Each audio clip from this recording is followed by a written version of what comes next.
tidak ada manusia di dunia ini yang suci. Artinya bebas dari dosa itu nggak ada. Karena ada potensi nafsu yang akan menggiring pada kesalahan.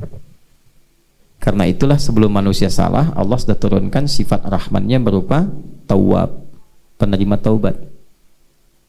Itu dulu standarnya.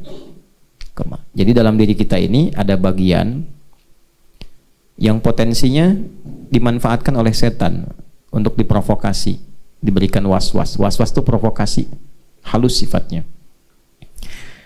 Itu bisa dilihat di Quran surah keempat di ayat 118. Ya. Sudah? Kalau nanti dari sifat penyimpangan besarnya 116, 117, 118 sudah masuk di situ. Ya. Wala udillannahum wala umanniyannahum. Ada, baik. Jadi dari mulai kalimat nasiban mafruḍa, la'anahullah la'attakhidanna min ibadika nasiban mafruḍa. Setan dilaknat oleh Allah dan dia mengatakan, saya akan memprovokasi bagian tertentu dari diri manusia. Nah, bagian itu disebut fujur namanya. Lawannya takwa. Fujur dan takwa ditemukan di Quran surah 91 Asy-Syams ayat 7 sampai 8. Wa nafsi wa ma sawwaha fa'alhamaha fujuraha wa taqwaha. Nah, fujur dan takwa tempatnya di nafas. Jadi kalau fujur itu dimanfaatkan oleh setan, diprovokasi, keluar sifat buruk. Sifat buruknya disebut dengan su namanya. Kalau keluar jadi su. Jadi diperintahkan oleh setan, diprovokasi. Pernah nggak merasakan? Misalnya ada gini, ambil aja tuh yang di situ sendalnya bagus. Ya? Pernah nggak ada getaran? Udah bohong aja gitu. Pernah begitu? Nah, itu sedang diperintah setan. Di hati kan? Suaranya kan nggak kedengaran di telinga kan? Cuma di hati ada bisikan ya. Nah, itu ammarah namanya. Nafasnya sedang dikuasai oleh setan, diperintahkan ammarah supaya mengeluarkan su. Itu ada di Quran surah ke-12 ayat 53. Wa ma ubarri'u nafsi innan nafsa la'ammaratum bisu. Nafas ketemu su disebut nafsu. Nah, nafsu itu dari situ. Nafas ketemu su, namanya apa? Nafsu. Nah, nafsu ini dikuasai oleh setan. Wala udillannahum, kembali ke An-Nisa, aku akan sesatkan manusia, kata setan, dari nafsu itu. Wala umanniyannahum, dibikin menghayal, banyak menghayal. Lagi kerja menghayal, lagi ngecor ngayal. Ngayalin, ngecor. Wah, gimana kalau ada emas di belakang sini? Wah, udah tahu ngecor ada emas. Ya, udah ngebor macam-macam itu dimanfaatkan tuh supaya nggak fokus. Sama sholat juga bisa menghayal. Jangan dikira sholat nggak menghayal. Tadi berapa tadi yang menghayal tuh waktu dibacain? Kemana-mana pikirannya tuh. Itu ada hadisnya. Sampai lupa berapa rakaat sedang menunaikan sholat. Ada. Nah, itu ada. Itu sudah janjinya setan. Kalau Quran sebutkan pasti terjadi, Pak. Puncaknya berbuat maksiat. Gitu. Maksiat itu artinya melampaui batas yang ditentukan. Batas mata memandang yang baik, dilewatin maksiat. Ya, batas telinga mendengar yang baik, dilewatin yang baiknya jadi buruk. Nah, kalau sudah melewati batas yang baik, kelewatan itu disebut dengan togo namanya. Jelas? Pelakunya disebut togin, kalau jamak disebut togut. Nah, jadi saya mulai dari togut dulu, Pak, karena di situ ada kalimat togutnya. Ya, togut itu segala yang membuat kita melampaui batas. Apapun itu, baik itu nafsu ataupun sekitaran kita misalnya. Bekerja bagus, tapi kalau pekerjaan melampaui batas sampai lupa ibadah, nah itu jadi togut pekerjaannya. Jadi asalnya begitu. Nonton nggak apa-apa, tapi kalau dengan nonton hilang waktu, main hilang waktu, nah itu segala yang membuat kita melampaui batas sebutnya apa? Togut. Orangnya togin, perbuatannya togo. Fir'aun jadi pemimpin. Nggak disoal pemimpinnya, nggak apa-apa.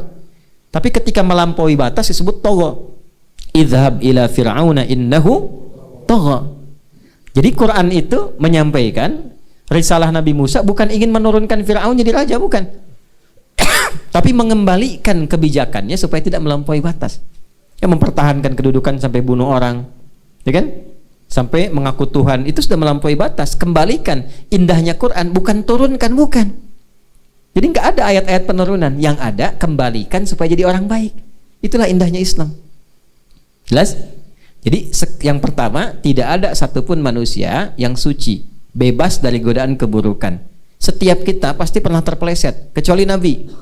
Kalau Nabi punya sifat maksum, terjaga dari keburukan. Jadi sebelum melakukan, Allah sudah menjaga. Kalau kita bukan Nabi, ada Nabi di sini? Gak ada. Ya, pasti pernah salah. Nah, ini pun yang dipikirkan kan saya nggak tahu nih. Pikirannya kan beda-beda nih. Kapan Ustadz selesai ini? Lapar saya. Macam-macam. Ya, ada yang imam ngimamin panjang amat. Kapan selesainya kan? Kapan rukunya? Kan? Ya, macam-macam. Kemarin di Malaysia ada yang imamnya kepanjangan, belakangnya tuh kesel, bawa sendal dari belakang mau ditimpuk. Ya, ada yang begitu. Jadi nggak lepas dari salah, selama hidup pasti pernah salah. Di antara orang hebat itu bukan orang suci. Orang hebat itu yang saat dia salah, dia mau bertobat. Maka ulaika lahumul busyra. Kabar baik buat orang seperti itu. Di orang hebat itu ketika dia sadar berbuat maksiat, dia tobat. Karena fitrah manusia itu tobat, beda dengan setan. Kalau setan nggak kenal tobat. Makanya ketika salah, diberikan peluang tobat, setan nggak mau tobat. Kan oleh Allah kan diklarifikasi, ma mana'aka alla tasjuda idz amartu. Kenapa kamu nggak mau sujud ketika aku perintahkan? Itu kalimat pemberian tobat sebetulnya. Supaya setannya langsung berkata, ya Allah, saya salah, minta ampun. Kan? Tapi karena nggak kenal tobat, sombong, aba wastakbar, karena sombong menutup pintu taubat, makanya memilih sombong. Ana khairum minhu, emang saya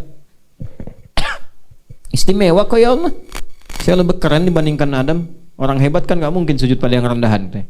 Bahasa iblis itu, makanya disebut iblis. Manusia tidak. Adam oleh Allah diberikan izin untuk salah agar menunjukkan sifat taubat bagi anak-anak cucunya yang bukan nabi. Kalau Nabi Adam kan nabi, mudah bagi Allah untuk mencegah jangan makan tuh buah khuldi. Tapi diizinkan supaya keluar kalimat tobat, dibimbing nanti untuk anak cucunya yang bukan nabi. Makanya setelah Adam itu berbuat salah, kan dikonfirmasi kalau ngaji kitabnya lancar, itu kan nanti begini, kan udah aku larang Adam, kenapa dimakan juga? Aku nggak ngira ya Allah kalau ada yang bersumpah atas namamu kemudian bohong. Gitu. Kan iblis bersumpah atas nama Allah. Dam, sebenarnya kamu nggak boleh makan ini supaya nggak jadi malaikat kekal di situ demi Allah, gitu tuh. Itu iblis tuh sumpah. Nah Adam tuh kan polos waktu itu karena baik kan, ya Allah, saya tuh nggak tahu kalau ada makhlukmu, hambamu yang bohong menyebut namamu. Kan, ya kan? Diizinkan oleh Allah, cuman prosedurnya tetap prosedur tetap berlaku, tetap salah, cuman diberi kalimat taubat, diampuni. Makanya Al-Baqarah ayat 37 kan, fatalaqqa Adamu min rabbih kalimatin fataba. Dibimbing kalimat taubat, itu tuh untuk kita.